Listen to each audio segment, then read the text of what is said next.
সালাম আলাইকুম দর্শক, আপনাদের আবারও স্বাগত জানাচ্ছি পূর্ণিয়ার খোঁজ এবং পূর্ণিয়ার ভিউ ইউটিউব চ্যানেল এবং ফেসবুক পেজে আমাদের সমসাময়িক বিষয় নিয়ে নিয়মিত আলোচনার অনুষ্ঠান খোঁজ খবরে। আমাদের সাথে এখনকার অতিথি আপনাদের সবার প্রিয় এবং রাজনৈতিক বিশ্লেষক, রাজনীতিবিদ, দেশের বয়োজ্যেষ্ঠ রাজনীতিবিদ মেজর অবসরপ্রাপ্ত আখতারুজ্জামান রঞ্জন। আখতার ভাই, দর্শকদের পক্ষ থেকে আপনাকে আবারও সালাম এবং শুভেচ্ছা জানিয়ে আজকের অনুষ্ঠান শুরু করছি। আখতার ভাই, সবচেয়ে বড় আলোচ্য বিষয় আজকে দেখা যায় যে জুলাই সনদ, রাত পোহালে জুলাই সনদ সই হওয়ার কথা। এই নিয়ে একের পর এক নাটকীয়তা ঘটছে, বিভিন্ন রাজনৈতিক দলের বিভিন্ন অবস্থান। আপনার সবশেষ এনসিপি তারা প্রেস কনফারেন্স করে ডিক্লেয়ার করেছে জুলাই সনদে সাইন করবে না। নাম্বার ওয়ান, আমি একটু ভূমিকা দিতেই হচ্ছে। নাম্বার টু, বিএনপি সাইন করতে রাজি, জামাতে ইসলাম শর্ত সাপেক্ষ, এখনো অবস্থান পুরোপুরি 100% ক্লিয়ার না। তারা নভেম্বরে গণভোটের আয়োজন চায়। এনসিপি বলছে গণভোটের প্রশ্ন কি হবে সেটা চায়, সংবিধানের সংস্কারের জন্য আবার আলোচনা চায় এবং বাস্তবায়ন পদ্ধতিটা তারা ক্লিয়ার হয়ে নিতে চায়। এর বাইরে 5টি বাম সংগঠন তারা জুলাই সনদে সই করবে না বলে আনুষ্ঠানিকভাবে জানিয়েছে। ইসলামী সংগঠন, ইসলামী দলগুলোর আরো কয়েকটিরও বিভিন্ন রকম অবস্থানের কথা জানা যায়।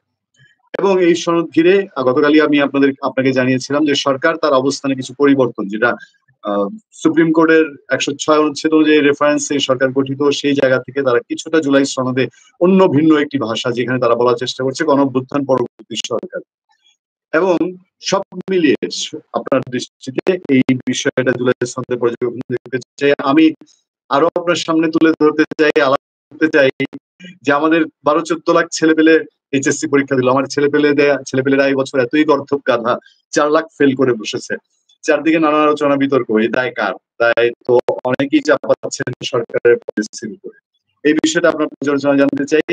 এবং সবশেষ, এই যে জুলাই সনদ কেন্দ্রিক যে আলাপ টালাপ, এগুলোর মধ্যেও বেশ কিছুটা আলাপ আছে। চট্টগ্রাম বিশ্ববিদ্যালয়ে চাকসু নির্বাচন হয়েছে, রাকসু নির্বাচন, সবগুলোতেই মোটামুটি জামাতের জয় জয়কার পরিস্থিতি। এর আগে ডাকসু জাকসুতে তাই হয়েছে।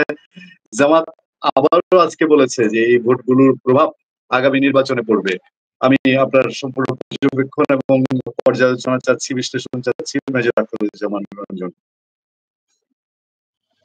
দর্শকদের পক্ষ ধন্যবাদ থেকে। আপনাকে পূর্ণিয়া। আপনি অনেক বিশাল একটা পটভূমিকা তৈরি করে দিয়েছেন আমাকে। প্রতিটা পয়েন্টে আমি চেষ্টা করবো আপনাকে যতটুকু পারি আমি আমার মনোভাবটা আপনাকে জানাইতে। তার আগে শুরুতেই ডিস্টার্ব ভালো, এরপরে আপনার কথার মাঝে ডিস্টার্ব করবো না। সেটা হচ্ছে, শুরুতে একজন দর্শকের একটা কমেন্ট, জুলাই সনদে বিএনপি স্বাক্ষর করা মানে বিএনপি রাজনৈতিক আত্মহত্যার সামিল। এই সনদের স্বাক্ষরের মাধ্যমে বিএনপি তার রাজনৈতিক পরাজয় নিজের কবর রচনা করবে। আখতার ভাই, আপনার বিশ্লেষণ। ধন্যবাদ আপনাকে। আপনার দর্শক সহোদরকে আমার সালাম, আসসালামু আলাইকুম। যেখানে আছেন ভালো থাকবেন, সুখে থাকবেন, শান্তি থাকবেন। আমি আবারও বলছি, নিরাপদ থাকার চেষ্টা করবেন। তাহলে আমার যে বন্ধুটি মন্তব্য করেছেন সেই বন্ধুটির কথা ধরে বলছি, এখানে আসলে আমরা নিজেরা তো সবকিছুই তো বলি, আসলে যে এই সরকারের সঙ্গে সহযোগিতা করছে এবং এই অন্তঃসরকারকে প্রথম থেকে সহযোগিতা করে আসতেছে, এবং দুইটি মূল শক্তি আসলে এই অন্তর্বর্তী সরকারের পক্ষে আছে। একটি হলো বাংলাদেশ সশস্ত্র বাহিনী, যারা 5ই আগস্টের পরে ডক্টর ইউনূস সাহেব অপেক্ষা করেছে সরকার গঠন করার জন্য, এবং 8 তারিখে সরকার গঠন করে শপথ নিয়ে তারা মাঠে ঘাটে এই সরকারের পক্ষে কাজ করে দেশটাকে চালু রাখার চেষ্টা করছে, দেশটাকে চলমান রাখার চেষ্টা করছে, এবং তারা তাদের লয়ালটি, তাদের আনুগত্য এই সরকারের প্রতি অবিরাম দেখিয়ে যাচ্ছে। আর দ্বিতীয় যে বৃহত্তম রাজনৈতিক দল সহযোগিতা করে যাচ্ছে, জনাব তারেক রহমান সাহেব প্রথম থেকে বলে আসছেন এই সরকারকে ব্যর্থ হতে দিবেন না, যে তারা এই সরকারের পক্ষে প্রথম থেকে সকল প্রকার সহযোগিতা করে আসতেছে, এখনো সহযোগিতা করবে ইনশাল্লাহ, আগামী নির্বাচন পর্যন্ত পূর্ণ সহযোগিতা করবে, এবং নির্বাচনের পরেও এই বর্তমান সরকারের যতটুকু নিরাপত্তা দরকার, যতটুকু সম্মান শ্রদ্ধা দরকার, সবটুকুই বিএনপি করবে। কাজে বিএনপি এই জাতীয় সনদে দস্তখত করার কোনো কারণ নাই। কারণ বিএনপি জনগণের রাজনীতি করে, জনগণের প্রতি আস্থা আছে, জনগণের জন্য তারা 15 বছর অপেক্ষা করছে, এবং জনগণের রায়ের জন্য আরো 15 দিন অপেক্ষা করতেছে, 3 মাস অপেক্ষা করতেছে। কাজে জুলাই সনদে বলে দিয়েছেন যে আমরা সবকিছু করতে রাজি আছি, আপনি গণভোটে দেন তাও রাজি আছি, তবে অনর্থক দেশের বিশৃঙ্খলা সৃষ্টি না করে দুইটা জিনিস আলাদা না করে একসঙ্গে দিয়ে দেন। এখন যারা বিভিন্ন তাল বাহানা করতেছে, তারা তাদের স্বার্থের বিভিন্ন কারণে করতেছে। যারা তাদেরটা পাইলে বিচার আমি মানি, তাল গাছটা আমার। এই ধরনের মনোভাব নিয়ে যারা কথা বলতেছেন, তারা তো এই সরকারকে সহযোগিতা করতেছেন না। তারা দেশে একটা বিভ্রান্ত ছড়ানোর সৃষ্টি করেছেন। তারা যেকোনো ভাবেই হোক পতিত সরকারের বা বৈষম্যবিরোধী আন্দোলনের মাধ্যমে যে সরকারের পতন হয়েছে, সেই সরকারের পুনর্বাসন করার একটা অপচেষ্টা তারা নিজেদের মনের অজান্তেই করছেন কিনা আমি জানি না। তবে বিএনপি অবশ্যই এই সনদের পক্ষে এবং সনদে দস্তখত করবেন। তারা বলে দিয়েছেন তারা যা যা বিকজ বিএনপি তো করবে সেটাই যেটা বিএনপিতে একমত হয়েছে। বিএনপি তো অন্যের মতের সঙ্গে একমতে দস্তখত করতে পারে না। এটা তো ঐক্যমতের প্রশ্ন এবং সবার সঙ্গে ঐক্যমত হয়ে করেছে। বিএনপি গুলোর সঙ্গে আপনি ঐক্যমত করবেন না। বিএনপি সবার সঙ্গে একমত হয়েছে। বিএনপির বিষয়গুলোর সঙ্গে আপনারা একমত হবেন না কেন? এটা তো পরিষ্কার জিনিসটা বুঝতে হবে। কাজে এখানে আপনি যে মন্তব্যটা শুরু করেছেন সে ভাইকে বলবো, ভাই আপনি বোঝার চেষ্টা করেন। বিএনপি যদি না করে তখন আপনাকে বলবেন বিএনপির জন্য এটা দস্তখত হলো না, সাইন হলো না। কাজে বিএনপি অত্যন্ত ম্যাচিউরড একটা স্টেটমেন্ট দিয়েছে এবং অত্যন্ত পরিপক্ক একটা বক্তব্য দিয়েছে এবং তারা কমিট করে জাতির কাছে যে আমরা এই বিষয়গুলো উল্লেখ থাকলে আমরা দস্তখত করে দেব। ইতিমধ্যে আলী রিয়াজ একটা বিভ্রান্তমূলক খবর দিয়েছে যে উনি বলেছেন যে 31শে অক্টোবরের মধ্যে তিনি এই জুলাই সনদ সম্পূর্ণ করার চেষ্টা করবেন। হঠাৎ করে 31শে অক্টোবরে কেন চলে গেলেন? আপনি তো জানেন, সবাই জানেন যে 15ই অক্টোবরে এই সনদ, এই জুলাই সনদের সমন্বয়কারী যারা, তাদের মেয়াদ শেষ হয়ে গেছে। এটা অন্তর্বর্তী সরকারের প্রধান উপদেষ্টা তার নিজের ক্ষমতা বলে 2 দিন বাড়ায় নিয়ে ডেটটা করেছেন দস্তখত করার। অর্থাৎ এই 2টা দিন কিন্তু এটা নিয়ে আলোচনা করার কোনো স্কোপ নাই। এটার মেয়াদ শেষ হয়ে গেছে। শুধু এটা ফরমালি আগামীকালকে অত্যন্ত আনন্দ উৎসব মুহূর্তে এটা দস্তখত হবে। আমরা সেটা অপেক্ষা করে আছি। একটু কারেকশন আছে, তবে একটু কারেকশন দেই। সরকার প্রজ্ঞাপনের মাধ্যমে এই ঐকমত্য কমিশনের মেয়াদ এই মাসের শেষ দিন পর্যন্ত বাড়িয়েছে, আরো 15 দিন বাড়িয়েছে। একটা প্রজ্ঞাপনই জারি করেছে। বাড়িয়েছে মানে বাড়িয়েছে মানে আলী রিয়াজের বক্তব্যের পরে, এর আগে তো বাড়ায় নাই। আলী রিয়াজের কথা মতো এটা 31 তারিখ পর্যন্ত বাড়ানো হয়েছে।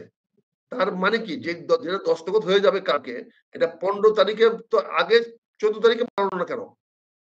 এটা তো সঠিক না। এইটা তো মগের মুল্লুক হয়ে গেল না ভাই, যে আপনি যখন যেটা খুশি সেটা এলান করে দিবেন। এটা কি আপনার ব্যক্তিগত সম্পত্তি হয়ে গেল নাকি বাংলাদেশ? 15 তারিখে আপনি সবার সামনে বক্তৃতা দিলেন, সবার সঙ্গে বলেন যথাযথ সনদ হবে। আপনি একবারও বললেন না যে এটা মেয়াদ বাড়াবেন। আর আপনি আজকে আলী রিয়াজের কথা বলা দিবেন। আপনি কি দেশটাকে মগের মুল্লুক বানিয়ে ফেলেছেন? আপনি কি দেশটাকে ব্যক্তিগত দেশ বানিয়ে ফেলেছেন? শেখ হাসিনার চেয়েও আপনি ফ্যাসিস্ট হয়ে গেছেন। ফ্যাসিস্ট মানে তো যার ইচ্ছা মতো সে করবে। স্বৈরাচার আর ফ্যাসিস্টের মধ্যে পার্থক্যটা কি? ফ্যাসিস্ট হলো তার ইচ্ছা যখন যেটা হবে তখনই সেটা করবে। তাহলে কি এই সরকার শেখ হাসিনার চেয়ে বড় ফ্যাসিস্ট হয়ে গেল? উনি কিভাবে মেয়াদটা বাড়ালেন? কেন বাড়ালেন? উনি তো 15 তারিখে মেয়াদ বাড়ান নাই। যে মারা গেছে 15 অক্টোবর, তাকে আপনি 16 অক্টোবর কি করে বাঁচাবেন? আপনি নতুন কমিটি করতে পারেন। আপনি তো ওই কমিটির মেয়াদ 16 অক্টোবরে বাড়াতে পারেন না ডক্টর মোহাম্মদ ইউনূস সাহেব। সরি আপনাকে এভাবে কথা বলার জন্য আমি দুঃখিত স্যার। আপনাকে যদি কেউ বুঝায় থাকে তার মানে আপনি স্বৈরাচারীর মতো ব্যবহার করতেছেন। স্বেচ্ছাচারিতা করতেছেন স্যার।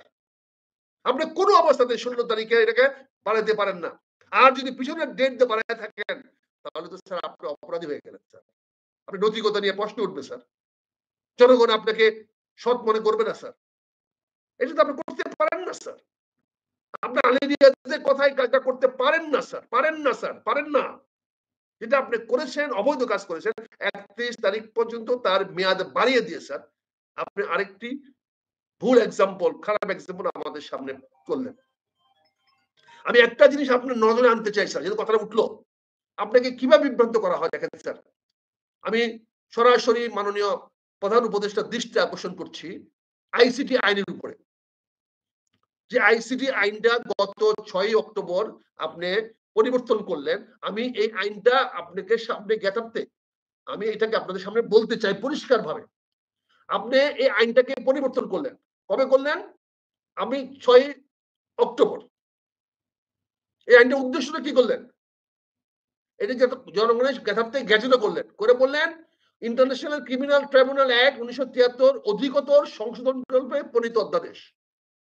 আপনি সেখানে কি বলেন, যেহেতু নিম্ন বর্ণিত উদ্দেশ্য সমূহ পূরণ করবে international criminal tribunal act 1973 act number 14 of 1973 অধিকতর সংশোধন করা সমীচীন এবং প্রয়োজনীয়, এবং যেহেতু সংসদ ভাঙ্গিয়া যাওয়ার অবস্থায় রহিয়াছে এবং রাষ্ট্রপতির নিকটে সন্তোষজনক ভাবে প্রতীয়মান হইয়াছে যে আশু ব্যবস্থা গ্রহণের জন্য প্রয়োজনীয় পরিস্থিতি বিদ্যমান রহিয়াছে, সেই পরিপ্রেক্ষিতে আপনি যেহেতু গণপ্রজাতন্ত্রের সরকারের সংবিধানের 93(1) অনুচ্ছেদে প্রদত্ত ক্ষমতা বলে রাষ্ট্রপতি নিম্নরূপ অধ্যাদেশ প্রণয়ন জারি করিলেন। কি জারি করলেন? সংক্ষিপ্ত শিরোনাম প্রবর্তনে বললেন, এক, এই অধ্যাদেশ international tribunal international crimes tribunal third amendment ordinance 2025 নামে অবৈধ হইবে। তারপর দুইয়ে বললেন এই অবিলম্বে কার্যকর হইবে।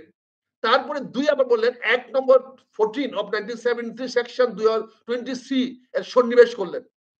আপনি 20B এর পরে 20C সন্নিবেশ করলেন। সেখানে আপনি formal charge is submitted against any person under this, এখানে বললেন disqualification of the accused upon formal charges।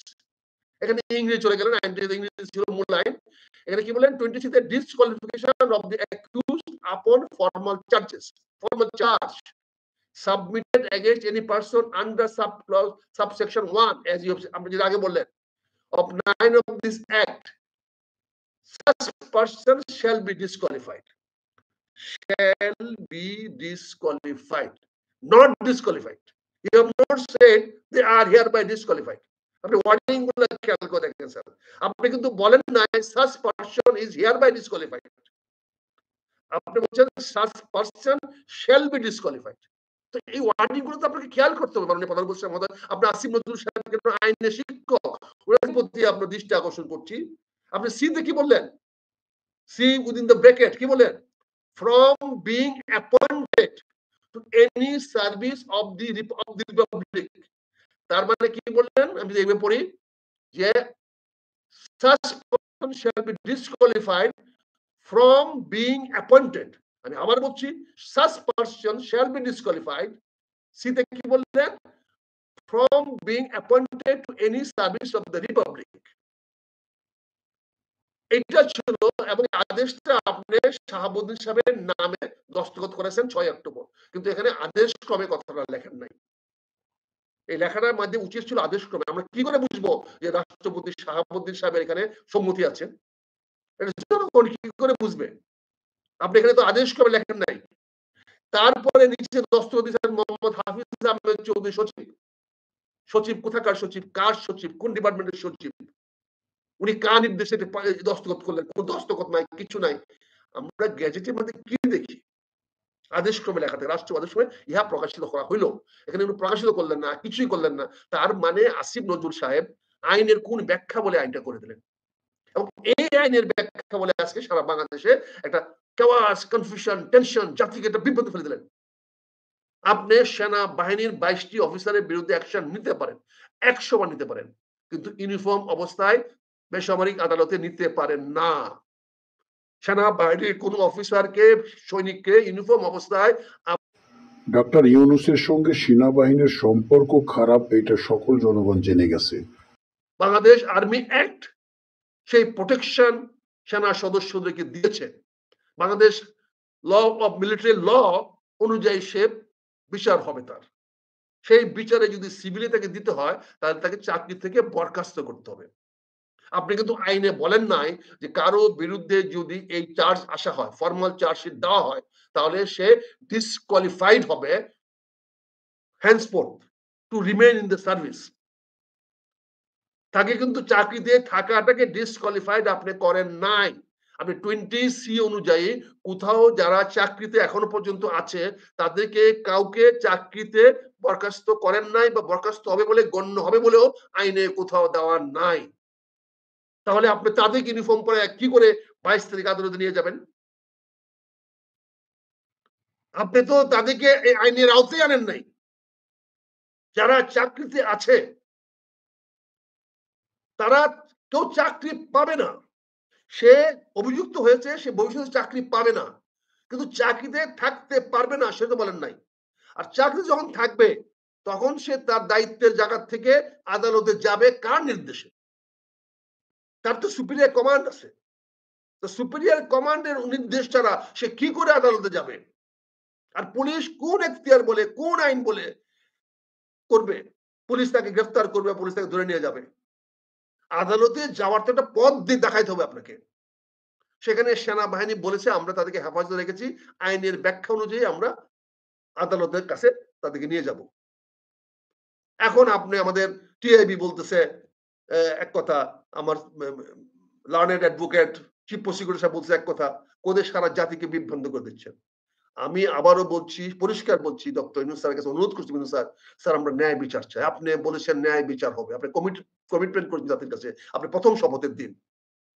অতীতের মতো আর এভাবে ইচ্ছাচারিতা স্বেচ্ছাচারিতা হবে না। আপনি বলেছেন প্রতিটা মানুষের প্রতি ন্যায়গত বিচার করা হবে। আজকে আপনি এই আইনটাকে আপনি অ্যামেন্ডমেন্ট করে দিয়েছেন, আপনি রাশিদ নজরুল সাহেব আইনমন্ত্রী সাহেব এটা করিয়ে দিয়েছেন। সে আইনে আপনি কেন লেখেন না যে এক্সিস্টিং অফিসার আপনি শ্যাল বি ডিসকোয়ালিফাইড কেন করতে গেলেন? Why not you said the day they will be charge sheeted, from that day onwards or from that day forthwith they will be dismissed or they will be taken as তারা চাকরিতে নাই। আপনি এটা করতে পারলেন না। এই ব্যর্থতার দায় জনগণ কেন চাপাচ্ছেন? এই ভুলটা কার? এই ভুলের দায়িত্ব কে নিবে? আমি তো ভুল বলতে চাই না, আমি তো বলতে চাই ডেলিভারেটলি এটা করা হয়েছে যাতে কনফিউশন তৈরি করা হয়, যাতে বিচারককে সঠিকভাবে তার দায়িত্ব পালন করতে না দেওয়া হয়। আজকে বিচারে যেটা আছে, আপনি যে আইসিটি অ্যাক্টে লিখেছেন সেখানে তো বিচারককে আপনি বিতর্কিত করে দিলেন স্যার। এই অভিযুক্তরা তো আদালতে গিয়ে বলতে পারে যে মাননীয় আদালত আপনার প্রতি আমাদের আস্থা নাই, আপনার কাছ থেকে আমরা ন্যায় বিচার পাবো না। কারণ আপনার আইনে লেখা আছে যে আপনি প্রসিডিউরে লেখা আছে আপনার কাছে ফর্মাল চার্জ উপস্থিত হলে পরে আপনি একটা ডেট দিবেন, নির্ধারণ করবেন, সেই ডেট দিতে অভিযুক্ত থেকে আসতে সামন দিবেন অথবা ওয়ারেন্ট দিবেন। তাহলে আপনি প্রথম ছিল সামন, আপনি সামন দিলেন না কেন? তার মানে আপনি অলরেডি ধরে নিয়েছেন যে যারা অভিযুক্ত তারা অপরাধী, তাই তাদেরকে ধরে নিয়ে আসতে বললেন, বেঁধে নিয়ে আসতে বললেন, তাকে যেখানে আছে সেখান থেকে বাইন্দা নিয়ে আসো। তার মানে আপনি অলরেডি একটা পক্ষ নিয়ে নিয়েছেন, অপরাধীদের পক্ষে যারা অভিযুক্ত তাদের বিপক্ষে আপনি অবস্থান নিয়ে নিয়েছেন। সে আদালতে তো মানুষ ন্যায় বিচার কামনা করতে পারে না, পাইতে পারে না। আমরা অতীতেও যখন জামাতের নেতা কর্মীদেরকে ডিক্টেটেড আদালত দিয়ে সাজা দেওয়া হয়েছে, আমরা তীব্র প্রতিবাদ করেছি। আমি মেজর আক্তার তীব্র প্রতিবাদ করেছি। আমরা বলেছি ডিক্টেটেড আদালত দিয়ে বিচার হইতে পারে না। আমরা বলেছি দেশমাতা খালেদা জিয়াকে যখন আপনি নির্দেশিত কারাদণ্ড দিয়েছেন, আমরা তার প্রতিবাদ করেছি, রাস্তায় নেমেছি, মাঠে নেমেছি, প্রতিবাদ করেছি। এখন আপনার আমলেও যদি একই জিনিস হয়, এখনো যদি বিচারককে যদি আপনি ডিক্টেট করেন, যদি আপনি চিফ প্রসিকিউটর বলে দেন বিচার কি করতে হবে না করতে হবে, তাহলে কি করে আমরা বাংলাদেশের মানুষের মধ্যে স্বস্তি আসবে? কি করে বাংলাদেশের মানুষ ভাববে যে আমরা এই রাষ্ট্রে নিরাপদ আছি, আমাদের সার্বভৌমত্ব বজায় আছে, আমাদের দেশে আইনের শাসন আছে? আমরা কি করে বুঝবো? তারপরে আমাদের একটা হুমকি তৈরি করা হচ্ছে, যে কোনো সময় যাকে খুশি আপনি ধরে নিয়ে জেল ফাঁসি দিয়ে দিতে পারবেন। একদিক দিয়ে আপনি থ্রেট করবেন যে মব জাস্টিসের, আপনি কাউকে না কাউকে উস্কাইয়া দিবেন আমাদের বিরুদ্ধে বা জনগণের বিরুদ্ধে বা কোন একটা পক্ষের বিরুদ্ধে মব জাস্টিস নিয়ে আসা আপনি তাদেরকে শাস্তি দিবেন। এই বিষয়গুলো তো মাননীয় প্রধান উপদেষ্টা আপনার নজরে আনা উচিত। আপনাকে কিন্তু আপনার পরিষদ সহযোগিতা করছে না, আপনাকে কিন্তু বিপদে ফেলাচ্ছে। গতকালকে আপনি এত বড় লম্বা মিটিং করলেন, কি দুর্ভাগ্য আপনি মিটিং করার পরে আপনি কালকে ডিনার খাওয়ালেন তাদেরকে, যখন মিরপুরে আমার 16টি পরিবার হাহাকার করছে, যখন রূপনগরে আগুনে পুরা 16টি পরিবার হাহাকার করছে, তখন আপনি যমুনাতে বসে কি বলে ফরেন মিনিস্ট্রির ট্রেনিং অফিসে হলে বসে আপনি তাদের সঙ্গে ডিনার করতেছেন। What a tragedy! আপনি রোম থেকে আসলেন, নীরব বাঁশি বাজাচ্ছেন। এত বড় হৃদয় বিদারক মাননীয় প্রধান উপদেষ্টা। এটা আমাদের জন্য হৃদয় বিদারক। আমরা কি করে ভাবি আমার প্রধান উপদেষ্টা আমার লাশের উপর দিয়ে গিয়ে ডিনার খাবেন? কালকে কি আপনার ডিনার খাওয়াটা কি সমীচীন হয়েছে? এরা কি খায় না ডিনার? এদের বাড়িতে খাবার নাই? আপনি খাওয়ায়া টাওয়ায়া তুষ্ট করতে পেরেছেন? কেউ আপনার কথা হয়েছে? আপনার কথায় কেউ দস্তখত করে রাজি হয়েছে? আজকে দেখেন তো একজনকে বলছে কিনা যে আমরা নিঃশর্তভাবে প্রধান উপদেষ্টার কথা মতো ওনাকে শক্তিশালী করার জন্য আমরা কালকে গিয়ে দস্তখত করব। একটি রাজনৈতিক দল বলেছে। তার মানে এই ৩২টি রাজনৈতিক দলের মধ্যে আপনার প্রতি অনুগত একটি দল নাই। তাহলে আপনি আজকে কি করে ক্ষমতা থাকবেন? এবং একজন তো বলে দিয়েছে যে আপনি সেনাবাহিনীর সঙ্গে সম্পর্ক ভালো করেন। তার মানে ওখানে আপনার সম্পর্ক ভালো না, এটা জাতি জেনে গেছে। একটা বৃহত্তর রাজনৈতিক দল জেনে গেছে। সেখানে তো আপনি প্রতিবাদ করলেন না। আপনি তো বললেন না যে না আমার সঙ্গে কারো ভুল বোঝাবুঝি নাই, কারো সম্পর্ক খারাপ না। আপনি তো স্বীকার করে নিলেন সশস্ত্র বাহিনীর সঙ্গে আপনার সম্পর্ক ভালো না। তাহলে আপনি কি করে আপনি এগুলো করতেছেন মাননীয় প্রধান উপদেষ্টা? আপনি সম্মানীয় ব্যক্তি, আমাদের গুরুজন, আমাদের চেয়ে বয়সী। আমরা তো আপনাকে সম্মান করতে চাই, শ্রদ্ধা করতে চাই, মাথা নত করতে চাই, অবনত চিত্তে আপনার নির্দেশ আমরা পালন করতে চাই। কিন্তু আপনি যদি আমাদের প্রতি, জনগণের প্রতি, আপনার অধীনস্থ কর্মকর্তা কর্মচারীদের প্রতি অবিচার করেন, অন্যায় করেন, তাদেরকে যদি অসম্মান করেন, অপমান করেন, তাহলে তারা কোথায় যাবে? কাজে এই বিষয়গুলো আমি আপনার নজরে আনছি। দয়া করে আমাকে ফাঁসি দিতে বলেন, ফাঁসি দিয়ে দেন। কিন্তু আমি এই আইনটা আপনার নজরে আনছি। আপনি অনুগ্রহ করে কি সংশোধনী আইন পাস করেছেন? আপনি ঢাকায় আইন উপদেষ্টা নিয়ে আপনি পড়েন, পড়েন যে আইসিটি আদালতে আইনগুলো অমান্য হচ্ছে কি হচ্ছে না। সেখানে যে মিডিয়া ট্রায়াল হচ্ছে কি হচ্ছে দেখেন। প্রসিকিউটরের স্টেটমেন্ট অনুযায়ী, বক্তব্য অনুযায়ী তো কোনো আদালত বিচার করবে না।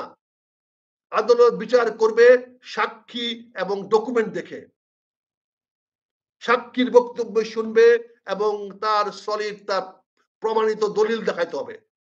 বক্তৃতা দিয়ে, ইন্ট্রোডাকশন দিয়ে বা ক্লোজিং স্টেটমেন্ট দিয়া, যুক্তি তর্কের বক্তব্য দিয়ে তো বিচার করবে না। যুক্তি তর্কের পিছনে document of reference, document of statements, document of supporting statements থাকতে হবে। প্রতিটি বক্তব্যের সার্কামস্টেন্সিয়াল এভিডেন্স থাকতে হবে।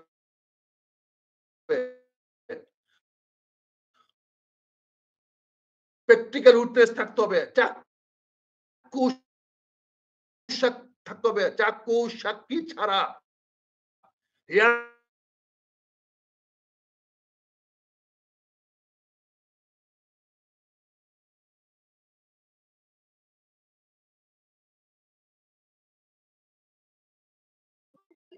আক্তার ভাই, আজকে আবারও আপনার এন্ডে নেটওয়ার্ক সমস্যা করছে। আমরা আপনি গ্রামীণ ফোনের নেটওয়ার্ক ইউজ করেন আমি আগেই জেনেছি। তো আদতে আসলে এটা বলার কিছু নাই। আমরা আমরা কবে স্টারলিংক ব্যবহারের সক্ষমতা অর্জন করব, খোদা তাআলা আমাদেরকে সেই সক্ষমতা বাংলাদেশে দিবে কিনা আমি জানি না। আমি দর্শকদের কমেন্টে একটু মনোযোগ দিতে চাই। নিশ্চয়ই মেজর আখতারুজ্জামান রঞ্জন তিনি আবার ফিরে আসবেন। আমি লাস্ট কমেন্টটা দেখতে পাচ্ছি মোহাম্মদ জসিম, উনি লিখেছেন আচ্ছা, তাজুল ইসলামকে উল্লেখ করে, আমি আর শব্দটা ব্যবহার করলাম না। আপনার কমেন্ট যেহেতু করি, ওই রাজাকারের বাচ্চা তাজুল বলেছে আমার নেত্রী, যেটা আপনি নিশ্চয়ই আওয়ামী লীগ করেন, শেখ হাসিনাকে 1400 বার ফাঁসি দিতে হবে। আমি বলছি 1400 বার না বেটা, তোকে একবার দিব ইনশাল্লাহ, তুই রাজাকার বলছে। যাই হোক, আমি কমেন্টটা, আমি আপনার থিমটা আমি বুঝতে পেরেছি নিশ্চয়ই। একজন লিখেছেন জয় বাংলা, মালয়েশিয়া থেকে দেখছেন শিমুল ভাই, তিনি মালয়েশিয়া থেকে আমাদের সঙ্গে যোগ দিয়েছেন। ডাক্তার ভাই, আমরা সেদিনের আবার একটু সেদিনকার মতন নেটওয়ার্ক ডিসরাপ্টিং এ পড়েছিলাম। আমি আবার ফিরে জি, আপনি নিশ্চয়ই আমাকে শুনতে পাচ্ছেন। জি, আপনার কাছে। গুলো পড়ছিলাম। জি, থ্যাংক ইউ। আপনি একটু, আমরা পরবর্তী সাবজেক্টটা যাব কিনা ডাক্তার ভাই? আমরা ইতিমধ্যে 25 মিনিট অতিক্রম করেছি।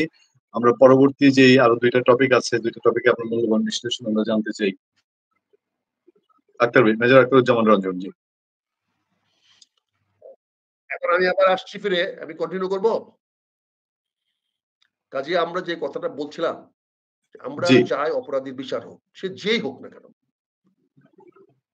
যে অফিসাররা এই মামলায় অভিযুক্ত করেছেন তারা আমার কেউ না, আমি তাদের চিনি না, জানি না, তারা আমার বন্ধুও না। তারা হয়তো সতীর্থ, আমার সেনাবাহিনীতে চাকরি করেন।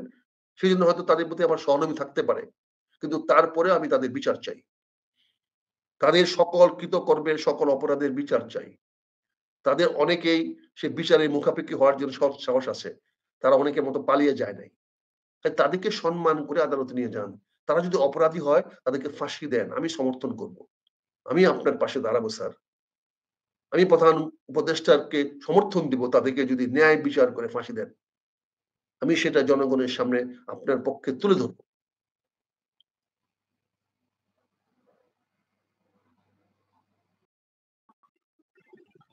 জি, আক্তার ভাই। ওকে, আমাদের একজন দর্শক একটা কমেন্ট করেছেন যে শান্তি চাই। এই আমাদের এই দেশে এই একটা মাত্র বিশাল চাওয়া শান্তি চাই। আমরা শান্তি খুঁজে ছুটছি গত কয়েক বছর ধরে। এই জুলাই সনদ বাংলাদেশের অস্তিত্বকে ধ্বংস করে দিবে কমেন্ট করেছেন মোহাম্মদ হাসান ভাই। মেজর আখতারুজ্জামান রঞ্জন আবারও ফিরে এসেছেন। আমরা মেজর আখতারুজ্জামান রঞ্জনের মূল্যবান বক্তব্য শুনে শেষ করবো। রঞ্জন ভাই, আবারও আমি একটু এখানে যেটা ডিসরাপশন বলতে হলো। চাচ্ছি, আমি আপনাকে আপনার পক্ষে দাঁড়াবো, আপনাকে সমর্থন করব। যারা যারা এই অভিযুক্ত অফিসাররা আমার বন্ধুও না, আমার সাথীও না, আমার আত্মীয়স্বজনও না। আমি তাদের কাউকে চিনি না। তবে তারা আমার আ তাদের প্রতি আমার সহানুভূতি আছে সেনা অফিসার হিসাবে। তবে তারা যে অন্যায় করেছে, যারা যে অন্যায় করেছে তার দৃষ্টান্তমূলক বিচার যদি আপনি করেন এবং যদি ফাঁসিও আসলে আমি একটু comment করি। তাদেরকে দেন, যদি কিছু মনে আমি না করেন, আমি সেটা একটা কমেন্ট সমর্থন করি। করব। আমি বলব ফাঁসি দেওয়া ঠিক হয়েছে। কিন্তু তাদেরকে নিয়ম মোতাবেক, আইন মোতাবেক, বিধি মোতাবেক দিতে হবে। তাদের প্রতি অন্যায় বিচার করে দিতে পারবেন না।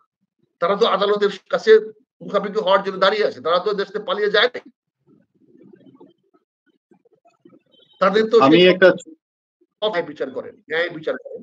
আমি দ্বিতীয়ত যে পয়েন্টে যেতে চাই, আমি একটু আলোচনা আনতে চাই। সেটা হচ্ছে যে এই যে পরীক্ষাদের যে বিপর্যয়টা হলো। জি, আপনি পরীক্ষাকে আপনি যে পরীক্ষার ফলাফল খারাপ করছে, ছেলেরা ভালো নাম্বার পায় নাই, এটাই যথেষ্ট। কিন্তু শিক্ষামন্ত্রী কি করে বলেন যে আমি কাউকে বোনাস নাম্বার দিয়ে পাস করাবো না? তার মানে উনি কি অতীতে কি সবাই তাকে বোনাস নাম্বার দিয়ে পাস করাইছে? উনি কি বলতে চাইলেন এই কথার মাধ্যমে? এই কথার মাধ্যমে তিনি কি বুঝাতে চাইলেন? যে উনি তার মানে কি আগেকার যারা পরীক্ষার নাম্বার পাইতো তারা তাদের খাতায় লেখা অনুযায়ী নাম্বার পাইতো না? তারা আপনাদের বানানো দেওয়া বোর্ডের আপনি পরিবর্তন হয়েছেন। বোর্ড তো পরিবর্তন হয় নাই। এই বোর্ড গুলাই তো নাম্বার দিয়েছে, ডেমোলিশন করেছে। আপনাকে তো আপনি দস্তখত করেন নাই। এটা অনুমোদনও দেন নাই ফলাফল। ফলাফলে অনুমোদন দিয়েছে সংশ্লিষ্ট বোর্ডের চেয়ারম্যানরা এবং চিফ অফ এক্সামিনাররা দিয়েছে।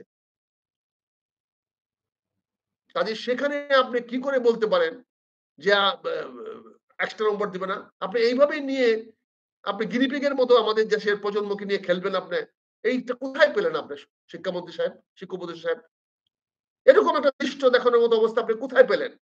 এই ছেলেদের জীবন হেসে খেলে আপনি তাদেরকে হত্যা করে দিলেন, তাদেরকে মেরে ফেললেন। তাদের জীবনটাকে আপনি ধ্বংস করে দিলেন। আমি তো মনে করি যে নরমাল ভাবে যদি আপনি খাতা দেখতেন, নরমাল পরীক্ষা হতো, তাহলে তো বুঝতাম। আপনি বলেছেন যে বোনাস নাম্বার দেন নাই। তার মানে বোনাস নাম্বার যদি অতীতে দেওয়া হয়ে থাকে, তাহলে এই ঘোষণাটা আপনি আগে দিলেন না কেন? পরীক্ষার আগে কেন বললেন না যে আমরা এবার বোনাস নাম্বার দিব না? যদি এটা প্রচলিত নিয়ম হয়ে থাকে, যদি আপনার বোর্ডের অফিসাররা যদি করে থাকে, এটা যদি আপনার গোচরে থাকে, তা আপনি ফলাফল দেওয়ার আগে, পরীক্ষা নেওয়ার আগে কেন বললেন না? আপনি ১ বছর ধরে দেশ চালাচ্ছেন। এই ছেলেগুলা ১ বছরে শিক্ষার হার কোথায় নেমে আসছে? তার ব্যর্থতা কার? কেন গত ১ বছরে পড়াশোনা হলো না? কেন গত ১ বছর ইন্টারমিডিয়েট ছেলে মেয়েদেরকে ভালোভাবে শিক্ষা দেওয়া হলো না? এর দায়িত্ব কার? এটা নিশ্চয় আওয়ামী লীগের না। এটা নিশ্চয় শেখ হাসিনার না। এই দায়িত্ব তো ডক্টর ইউনূস সাহেবের। দায়িত্ব তো শিক্ষা উপদেষ্টা সাহেবের। কেন এই ফলাফল হলো? আমরা জানতে চাই এটা। কেন তাদেরকে আগে থেকে আর্লি ওয়ার্নিং দেওয়া হলো না?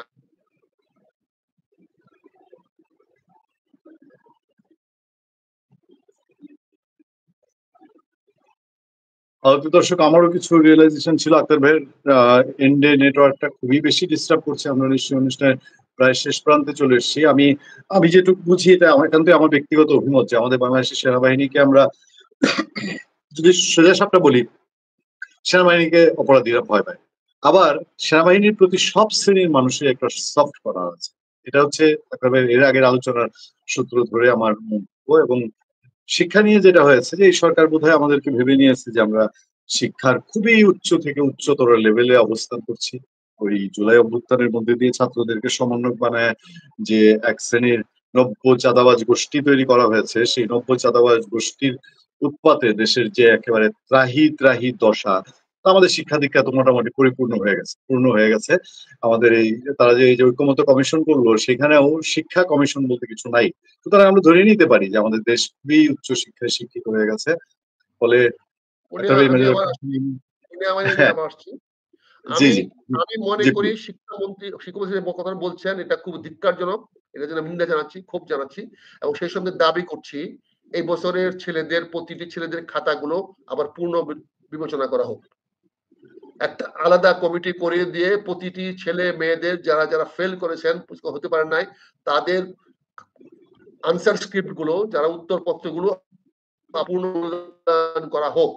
আমরা দেখতে চাই যে তারা কোন সাবজেক্টে কোন জায়গায় তারা ফেল করেছে, তারা এবার কম নাম্বার পেয়েছে, কোন হয়েছে। কারণ আপনি তাদেরকে আগে থেকে অভিযোগ দেন নাই, আগে থেকে সাবধান করেন নাই। কাজে এটা আমরা ন্যায় বিচারের স্বার্থে আমরা চাই। আর এইভাবে গিনিপিগের মতো ছেলে মেয়েদের জীবন নিয়ে খেলেন না আপনি। আপনার ছেলেদেরকে আজকে নিঃস্ব বানিয়ে ফেলেছেন, তাদের জন্য উচ্চ শিক্ষার দ্বার বন্ধ করে দিলেন। এখানে অনেক সম্ভাবনাময় ছেলে আছে, আমি ব্যক্তিগতভাবে অনেক কলেজ ইউনিভার্সিটি ছেলে মেয়েদের জানি। এমন কোন কলেজ নাই যেই কলেজ ইউনিভার্সিটি কলেজের ছেলেরা ফলাফল বিপর্যয় হয় নাই। যার জিপি 5 পাওয়ার কথা জিপিএ 5 পায় নাই, যার ভালো গ্রেডিং পাওয়ার কথা গ্রেডিং পায় নাই। তার মানে কি? তার মানে প্রতিটি ছেলেই তো এখানে অ্যাফেক্টেড হয়েছে। এমনকি জিপিএ 5 যারা পেয়েছে তারা কত নম্বর পেয়ে জিপিএ 5 পেয়েছে? তাদের কম্পিটিশন পরবর্তী ধাপে গিয়ে তারা তো পিছিয়ে গেল। মেডিকেল ইন্টারভিউর জন্য, টেকনিক্যাল ইঞ্জিনিয়ারিং ইউনিভার্সিটির জন্য পরীক্ষার জন্য, ভালো ভালো ইউনিভার্সিটিতে পড়ার জন্য, ঢাকা ইউনিভার্সিটিতে পড়ার জন্য তাদের তো গড় নম্বর কমে গেল। এটার জন্য কে দায়ী হবে? তবে একটা জিনিস আপনার দৃষ্টি আকর্ষণ করতে চাই। একটা জিনিস সাধারণ মানুষের মধ্যে একটা আলাপ কিন্তু দীর্ঘদিন ধরে আছে যে এই সরকার ধরেন এই যে এত কমিশন করেছে, শিক্ষা কমিশন করে নাই, শিক্ষা নিয়ে কোনো সংস্কার তাদের দরকার নেই। আবার পাবলিক পারসেপশন আছে যে এই সরকার ছাত্রদের দিয়ে ক্ষমতান্বিত হয়েছে এবং ছাত্রদেরকে পুরো বছরটা ইউজ করেছে, সমন্বয়ক বানিয়ে ছেড়ে দিয়েছে যারা পরে চাঁদাবাজিতে জড়িত হয়েছে। আমাদের একজন দর্শক জসিম আহমেদ তিনিও প্রায় একই রকম কমেন্ট করছেন, অন্যরাও কাছাকাছি, এবং সবাই বলছেন যে দিন যত যাবে তত এই শিক্ষার অবস্থা এভাবে চলতে থাকলে আরো খারাপ হবে। দিন যত যাবে জনগণের নিকট আরো স্পষ্ট হয়ে উঠবে। এবং তিনি অবশ্য আওয়ামী লীগের মানুষ, তিনি বলছেন যে আগেই ভালো ছিল, জনগণের জন্য বাংলাদেশ আওয়ামী লীগই ভালো। কিন্তু অন্যরা কমেন্ট করছেন যে এই যে শিক্ষায় গত 1 বছর অবহেলা হয়েছে, ছাত্ররা টেবিল বিমুখ হয়েছে, এই কথা কিন্তু সারা দেশের মানুষের মুখে মুখে ঘুরে বেড়াচ্ছে গত অনেকদিন ধরেই। ডাক্তার ভাই, এখানে বিমুখ হয়েছে আমি বলবো না, তাদেরকে বিমুখ করানো হয়েছে। তাদেরকে এমন একটা প্রত্যাশা সৃষ্টি করা হয়েছে, তোমরা সরকার পরিবর্তন করতে পারছো, তোমাদের লেখাপড়া করার দরকার নাই, তোমরা পাস হয়ে যাবে, চাকরি বাকরি সবকিছু আমরা তোমাদেরকে দিব। এই ধরনের একটা লোভনীয় পরিবেশ সৃষ্টি করা হয়েছে, যেটা সরকার তার নিজের অস্তিত্বের কারণে করেছে। আমি এটার তীব্র নিন্দা জানাচ্ছি, ঘৃণা জানাচ্ছি। এভাবে আপনি ছেলে মেয়েদের জীবন নিয়ে খেলতে পারেন না। কাজে এই শিক্ষার ব্যাপারে আমি মনে করি শিক্ষা উপদেষ্টা সাহেবকে আরো জবাবদিহি করতে হবে। উনি উনি তো পরিষ্কার বলতে পারতেন যে আমি দুঃখিত যে আপনাদের ফলাফলগুলো এবার ভালো হয় নাই। উনি বলছেন যে উনি বোনাস নম্বর দিয়ে পাস করাবেন না। তারপরে বোনাস নম্বরটা উনি কোথায় পেলেন? ওনার কোন পকেটে বোনাস নাম্বারের প্রভিশন দেওয়া হয়েছে? বাংলাদেশের কোন আইনে বলা হয়েছে যে শিক্ষা উপদেষ্টার কাছে কিছু নম্বর থাকবে, যে নম্বরটা দিয়ে উনি ছেলে মেয়েদেরকে পাস করাবেন? কোথায় পেলেন সে নম্বর? এটা উনি বলার সাহস কোথায় পেলেন? Is a culprit, is a criminal. সে কি করে বলতে পারে জাতির সামনে যে বোনাস নাম্বার দিয়ে পাস করানো হবে না? এই বোনাস নাম্বারের প্রভিশনটা বাংলাদেশে কোন আইনে আছে? কোন শিক্ষা ব্যবস্থায় আছে? বোর্ডের কোন সিদ্ধান্তের মধ্যে আছে যে প্রয়োজন পড়লে বোর্ড বোনাস নাম্বার দিয়ে ছেলে মেয়েদের পাস করাবে? এটা কোথায় আছে আমরা জানতে চাই, জনগণ জানতে চায় এটা। আমার মনে হয় শিক্ষকদেরকে প্রতিবাদী হওয়া উচিত। আমার মনে হয় শিক্ষকদের প্রতি অপমান করা হয়েছে। এই শিক্ষকরা আজকে রাস্তায় রাস্তায় ঘুরে বেড়াচ্ছে বেতন ভাতার জন্য, সেখানে সে নজর দিচ্ছে না। এই শিক্ষকরা আজকে আজকে সারাটা দিন রাত বৃষ্টিতে ভিজতেছে, ঢাকা শহরে পড়ে আছে রাস্তাঘাটে। সে একবার তাদের সামনে দেখা করতে আসে নাই, তাদের একটা প্রবোধ দিতে আসে নাই, তাদের সামনে দুইটা কথা বলতে আসে নাই। ঠিক আছে, তুমি দিতে পারবে না, তোমার টাকা নাই, সরকারের টাকা নাই, তুমি এসে তাদেরকে বলো যে ভাই আপনাদেরকে আমরা দিতে পারতেছি না, দেশে অর্থনৈতিক অবস্থা ভালো হলে, উন্নত হলে আমি চেষ্টা করব। এসে বলেন না তাদের সামনে, আপনি সেটাও করলেন না। আপনি এই শিক্ষকগুলো আজকে ঢাকা শহরে পড়ে আছে, তারা যদি আজকে অন্য কোনো কিছু করে দায়িত্ব কে নিবে? কালকে যদি তারা আইসা এই সংসদ ভবনে যদি সব ঘেরাও করে আইসা যে আমাদের দাবি না মানলে স্মারকলিপি কেউ আপনারা ঐক্যমতের এই সাইন করতে পারবেন না, এই কয়েক লক্ষ লোক যারা এখন ঢাকা শহরে আছে তারা যদি কালকে সবাই সংসদ ভবনের দিকে আসে, তাহলে প্রধান উপদেষ্টা মহোদয় কি সংসদ ভবন নিতে পারবেন? সংসদ ভবন কি মানুষের দ্বারা তছনছ হয় নাই, ভাঙ্গাচোরা হয় নাই? তো এবার শিক্ষকরা যদি ধায়া আসে আপনার দিকে কালকে, আপনি কি করবেন? আপনি এরকম একটা পরিবেশ কেন সৃষ্টি করলেন? কি কারণে সৃষ্টি করলেন? তো কাজে আপনি এই সমস্ত কথাবার্তা বলবেন, আপনি বোনাস নম্বর নিয়ে ঘুরবেন, এই কথাটা আপনি বলার সাহস কোথায় পেলেন? আমি ছাত্রদেরকে বলবো যে লক্ষ লক্ষ ছেলে মেয়েরা ফেল করেছে, তোমরা আসো, এই শিক্ষামন্ত্রীকে ধরো, উপদেষ্টাকে ধরো, তার কি রাইট আছে তোমাকে কম নম্বর দেওয়ার? প্রতিটা লোকের খাতা দেখতে চাই আমরা, প্রতিটা ছেলের খাতা দেখতে চাই, সে প্রশ্নের উত্তর কি লিখেছে আর নম্বর তুমি কেন এত নম্বর দিয়েছ? সে যদি 4 পাওয়ার যোগ্য হয় তুমি তাকে 3 কেন দিলা? সে যদি 6 পাওয়ার যোগ্য হয় উত্তর দিয়ে তুমি তাকে 4 কেন দিলা?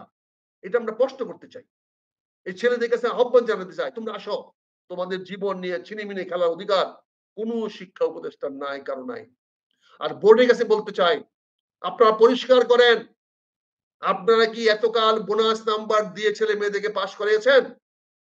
আমাদের যে ছেলে মেয়েরা এত বছর পাশ করে আসছে, মেধাবী ছেলে মেয়েরা আসছে, তারা কি আপনাদের বোনাসের মেধাবী? তারা কি আপনাদের পকেটের নাম্বার দিয়ে মেধাবী হয়েছে? এতকাল যে ৬৮,০০০ জিপিএ কম দিলেন, এবার ৬৮,০০০ জিপিএ ছেলে মেয়েরা কি বোনাসের জিপিএ? এই প্রশ্নগুলোর জন্ম তো আজকে আপনারা দিয়েছেন, সেই প্রশ্নগুলো উত্তর তো আপনাদের দিতে হবে। আপনারাই বলেছেন যে জিপিএ ৬৯,০০০ জিপিএ কম পেয়েছে, তাহলে জিপিএ 5 পাওয়ার ছেলেগুলো লেখাপড়া জানে না? জিপিএ 5 পাওয়ার মতো যোগ্যতা সম্পন্ন ছেলে মেয়েরা বোনাস নাম্বার দিয়ে জিপিএ 5 পেয়েছে এতকাল। তাহলে আমাদেরকে আজকে বিশ্বাস করতে হবে, এত বছর যারা জিপিএ 5 পেয়েছে তাদের বৃহৎ অংশ এই বোনাস নাম্বার দিয়ে পেয়েছে। আমরা জানতে চাই সেই বোনাস নাম্বারটা কে দিয়েছে, কোন বোর্ড দিয়েছে, কোন শিক্ষক দিয়েছে, কার হাত দিয়ে নম্বর দেওয়া হয়েছে, টেবুলেশন শিটে ওই নাম্বারটা কে এড করেছে, কে ওই নম্বরটা এড করেছে তার টেবুলেশন শিটে? আমরা জানতে চাই, জনগণ জানতে চায়, জনগণের জানার অধিকার আছে, অভিভাবকদের জানার অধিকার আছে। আমিও একজন অভিভাবক, আমাদের স্কুল কলেজ মাদ্রাসা আছে। আজকে আপনি এগুলো দেখেন, আপনি এই যে পরিকল্পিতভাবে আমার শিক্ষা ব্যবস্থা ধ্বংস করার চেষ্টা করছেন জনাব শিক্ষা উপদেষ্টা মহোদয়, এই দেশের জনগণের জন্য তো আপনার কোনো দরদ নাই। আপনি রিফিউজি নিয়ে কন্ট্রোল করছেন, আপনি রিফিউজি নিয়ে সারা বছর ব্যবসা করছেন। যারা এক দেশ থেকে আরেক দেশে পালিয়ে যায় তাদেরকে নিয়ে আপনার এই গত 50 বছর অভিজ্ঞতা। আপনি শিক্ষার কি বুঝেন, শিক্ষার কি জানেন? আপনি বিশ্ববিদ্যালয়ে চাকরি করতে পারেন, শিক্ষক হতে পারেন, কিসের শিক্ষক? মানুষ কেন পালিয়ে যায়, মানুষ কেন এক দেশ থেকে আরেক দেশে চলে যায়, এক দেশ থেকে যারা চলে যায় আরেক দেশে চলে যায়, সেটা আপনার বিষয়, সেটা আপনি দেখেন, সেই মন্ত্রী হন। আপনি আপনি যান গিয়া ইমিগ্রেশন যেখানে হচ্ছে সেই ইমিগ্রেশন দেখেন। আপনি রোহিঙ্গা ক্যাম্পিং ইনচার্জ হন, রোহিঙ্গার ইমিগ্রেশন গুলো কেমনে হয়েছে সেটাও দেখেন। আপনি রিফিউজি কেমনে নিয়ন্ত্রণ করতে হবে, আপনি সেই রিফিউজি মন্ত্রণালয় করেন না, করে সেখানে যান। আপনাকে শিক্ষা মন্ত্রণালয়ে আসতে কে বলছে? শিক্ষার আপনি কি জানেন? শিক্ষার আপনি কি বুঝেন? শিক্ষা নিয়ে আপনি কয়টা গবেষণা আছে? শিক্ষা নিয়ে আপনি কয়টা আলোচনা করেছেন, কয়টা টেবিলে কথা বলেছেন শিক্ষা নিয়ে? আপনি কোন স্কুলে একটা ম্যানেজিং কমিটি চালিয়েছেন? আপনি দেখান। আমি তো ওপেন চ্যালেঞ্জ করলাম আপনাকে। হ্যাঁ, আপনি বলছি তো রিফিউজি, ইমিগ্রেশন এই সমস্ত শরণার্থী নিয়ে আপনি এক্সপার্টাইজ হয়েছেন। শরণার্থী এক্সপার্টাইজ। বিদেশিরা টাকা দিয়েছে, আপনি এক্সপার্টাইজ হয়েছেন। হ্যাঁ, আমার এতে কোনো সন্দেহ নাই। আমি এটা ভালো, আপনি শরণার্থী। তো শরণার্থী শিবিরে যান। শরণার্থী শিবিরে গিয়ে আপনি দেখেন ওখানে কি হচ্ছে। কাজে আপনি আমার ছেলেদের জীবন নষ্ট করার কোনো অধিকার নাই। আমি কথাগুলো বলতে বাধ্য হচ্ছি এই ফেল করা ছেলেগুলার পক্ষ নিয়ে, এবং যারা ঠিক মতো গ্রেডিং হয় নাই, যে জিপিএ 5 পায় নাই ৬৯,০০০ ছেলে মেয়ে, তাদের ভাগ্য নিয়ে আপনি কেন ছেলেমেয়ে গেলেন? ৬৯,০০০ ছেলে মেয়ে আজকে মেডিকেলে ভর্তি হতে পারবে না, তারা ইঞ্জিনিয়ারিং এ ভর্তি হতে পারবে না, ঢাকা বিশ্ববিদ্যালয়ে ভর্তি হতে পারবে না, বড় বড় বিশ্ববিদ্যালয়ে যেতে পারবে না। এই পথ আপনি রুদ্ধ করার অধিকার আপনাকে কে দিয়েছে? কেন আপনি এই পথ রুদ্ধ করলেন? এর জবাব আমরা চাই। আমরা জবাব চাই এদের জন্য। জি, আমি তো এর জন্য ফাইট করতে চাই, যুদ্ধ করতে চাই। আমরা পরবর্তী টপিকটা দিয়ে বোধহয় শেষ করতে পারি যে নিশ্চয়ই ছাত্র সংসদ নির্বাচনগুলো খুব জমজমাট হয়েছে এবং এটার ফলাফল একতরফা ভাবে জামাতে ইসলামী ছাত্র সংগঠন, ইসলামী ছাত্র শিবির হয়ে যাচ্ছে। আজকেও জামাত খুব একটা একতরফা ভাবে না, স্বাভাবিকভাবে। কারণ আমি অতীত বলেছি যে একমাত্র জামাতের ছেলে মেয়েরাই ছাত্রদের ওয়েলফেয়ারের জন্য গত 15 বছর ধরে কাজ করে আসতেছে। একমাত্র জামাতের ছেলে মেয়েরা ভাবে নিষ্ঠার সঙ্গে লেখাপড়া করতেছে। ইউনিভার্সিটির ছেলে মেয়েদের দায় দায়িত্ব তারা নিচ্ছে।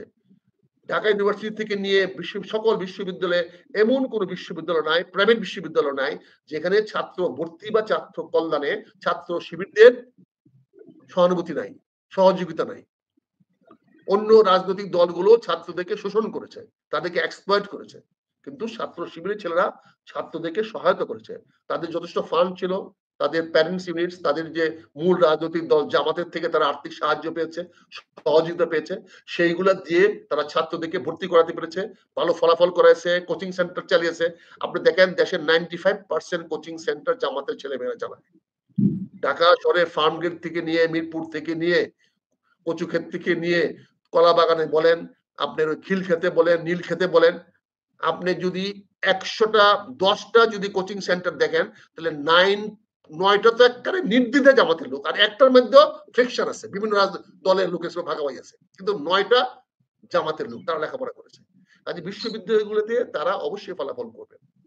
আমি আশাবাদী যে ফলাফলের দেখে তারা হয়তো জাতীয় নির্বাচনে আগে আসবে। জামাত হয়তো আগামীকালকে নিঃশর্তে মধ্যে দস্তখত, হাসিনা সরি হচ্ছে যে বসু সাহেব, তাদেরকে নিয়ে এসে আপনি দয়া করে ডক্টর ইউনূস সাহেব হাত শক্তিশালী করেন, নির্বাচনে আসেন। আপনারা তো পাস করছেন, 3টা ইউনিভার্সিটিতে পাস করছেন, এবং রাজশাহী ইউনিভার্সিটিতে পাস করবেন। আর আরেকটা জিনিস আমাকে বেদনা দিয়েছে, কষ্ট দিয়েছে, চট্টগ্রাম ইউনিভার্সিটির টিচাররা বলেছেন 6 ঘন্টার মধ্যে ফলাফল দিয়ে দিবেন। 6 ঘন্টার মধ্যে কিন্তু ফলাফল দিতে পারেন নাই। মাই ডিয়ার টিচার, আপনাদের অধিকার নাই আজকের আধুনিক যুগে, আজকের ডিজিটাল যুগে কমিটমেন্ট করা, যে কমিটমেন্ট রাখতে পারবেন না। ইট মিনস আপনারা নট ফিট, আপনারা অযোগ্য, এটাই প্রমাণিত হয়েছে।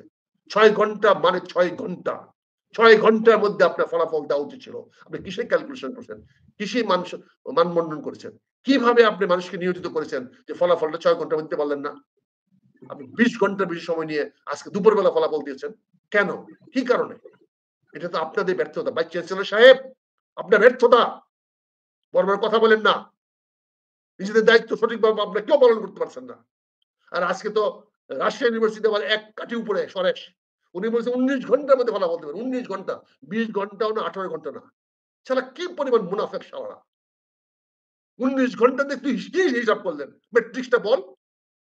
আপনি মাননীয় ভিসি সাহেব, ম্যাট্রিক্সটা বলেন, কোন ম্যাট্রিক্সে আপনি 19 ঘন্টা হিসাব করলেন যে 19 ঘন্টার মধ্যে আপনি ফলাফল দিবেন? আপনি কি ম্যাট্রিক্স বুঝেন কার বলে? কিভাবে সময়গুলো ক্যালকুলেট করা হয়, কিভাবে আপনি এই ঘন্টাগুলো তৈরি করা হয়, আপনি কি জানেন সেটা? আপনি ভাইস চ্যান্সেলর হয়ে গেছেন, বিশ্ববিদ্যালয় শিক্ষকতা করতেছেন, মানে কোচিং সেন্টার চালান আপনারা। এই তো আপনার শিক্ষার মান, এই তো আমাদের শিক্ষক, এই তো আমাদের ভাইস চ্যান্সেলর সাহেব। একটা ইউনিভার্সিটি ভাইস চ্যান্সেলর এই ফল কেন বিপর্যয় হলো আমরা দেখলাম না কথা বলতে। তাহলে আজকে ইউনিভার্সিটিতে কারা ভর্তি হবে? এই শূন্যতা কোথায় সৃষ্টি হবে? আজকে 4 লক্ষ ছেলে মেয়ে উচ্চ শিক্ষা থেকে বঞ্চিত হয়ে গেল। এই 4 লক্ষ ছেলে মেয়ের জন্য যে বিশ্ববিদ্যালয়গুলো খোলা হয়েছে, সেই বিশ্ববিদ্যালয়ে কারা পড়াশোনা করবে? একজন ভিসি কাছ থেকে স্টেটমেন্ট পাইলাম না এই ফলাফলে কেন বিপর্যয় হলো।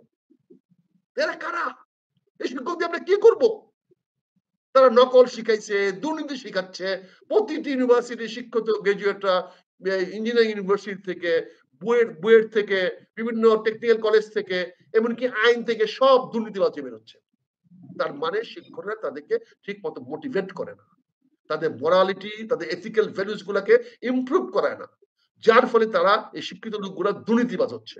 তারা যে কোনো ভাবে পরীক্ষা পাস করে চাকরি বাগায় নিয়ে ঘুষ ঘুষ এগুলা চিন্তা করে তারা। আমি ভাইস চ্যান্সেলর অনুরোধ করবো, 6 ঘন্টা বলেন না, 19 ঘন্টা বলেন না, আপনি ম্যাট্রিক্স ফলো করেন। You must know how to make a matrix. যদি ম্যাট্রিক্স তৈরি করতে না পারেন তাহলে এটা আপনাদের ব্যর্থতা। শেষ আমি বলতে চাই, কালকে যেটা মেলা হওয়ার কথা, চল মেলায় চল, কালকে নাকি সংসদ ভবনে মেলা হবে। এটা শুক্রবারে মেলা হবে, এখন জানি না সময় কখন হবে। আমরা ঐক্যমতে দস্তখত করে যাই। আসেন সবাই আমরা মেলায় যাই কালকে, সবাই আসেন আমরা মেলায় দেখি কতগুলো বানর কালকে আসবে ওখানে সংসদ ভবনের সামনে। সংসদের আশেপাশে ঢাকা বিমানবন্দরের আশেপাশে অনেক বানর থাকে। কালকে জাতীয় বানরগুলা সংসদ ভবনে আসবেন। চলেন আমরা সেই বানরদের দেখার জন্য কালকে সবাই, শুক্রবার ছুটির দিন আছেন, আসেন সবাই আমরা কালকে বানর নাচ দেখার জন্য আমরা সংসদ ভবনের পাশে যাই। সংসদ ভবনের দক্ষিণ প্লাজায় যতগুলা বানর ঢাকা ওই যে কুর্মিটোলা বিমানবন্দরের ভিতরে থাকে, আপনি কুর্মিটোলা বিমানবন্দরে গেছেন মনে ভিতরে হাজার হাজার বানর আছে, জানেন কিনা আপনারা? হাজার হাজার বানর আছে, যে এয়ারফোর্সের যে গাছগুলো আছে ওখানে গেলে দেখবেন যে ওই এলাকাতে হাজার হাজার বানরগুলো আছে। কালকে নাকি অনেকগুলো বানর বা বানরদের অনেক নেতা কালকে নাকি সংসদ ভবনে যাবেন, সেখানে ওরাও যাবে আমাদের মতো, আর অনেকেই যাবেন, অনেকের সঙ্গে ওই বানরগুলো আসবে। আমি জানি না কোন বানর আসবে, তবে কালকে আমরা এই বানরগুলো দেখতে কালকে আমরা যেতে চাই। সবার কাছে আমার উদ্যত আহ্বান থাকবে, আসেন সবাই আমরা দেখি আমাদের দেশের কি এই কুর্মিটোলার বানরগুলো আসে না অন্য কোনো বানরগুলো আসে। আমি মনে করি কুর্মিটোলার বানরগুলোই যাবে, এগুলোকে দেখতে আমরা যাব। এর চেয়ে অন্য কিছু যদি হয় সেটা আমরা দেখবো। কালকে আমরা চল মেলায় যাই, চল মেলায় যাই, কালকে আমাদের মেলা, সংসদ ভবনে কালকে মেলা, চল মেলায় যাই, মেলায় যাই, মেলায় যাই। সবাইকে ধন্যবাদ, ভালো থাকবেন, সুখে থাকবেন, যে যেখানে আছেন আনন্দে থাকবেন, আর সবচেয়ে বড় কথা বাংলাদেশের নিরাপত্তার বড় অভাব, নিরাপদে থাকবেন। সবাইকে ধন্যবাদ। আসসালামু আলাইকুম। Thank you very much, thank you Akram ভাই, অনেক অনেক ধন্যবাদ। আবারও আপনার সুস্বাস্থ্য, আপনার দীর্ঘায়ু এবং সবচেয়ে বড় কথা আপনার সুস্থতা কামনা করি।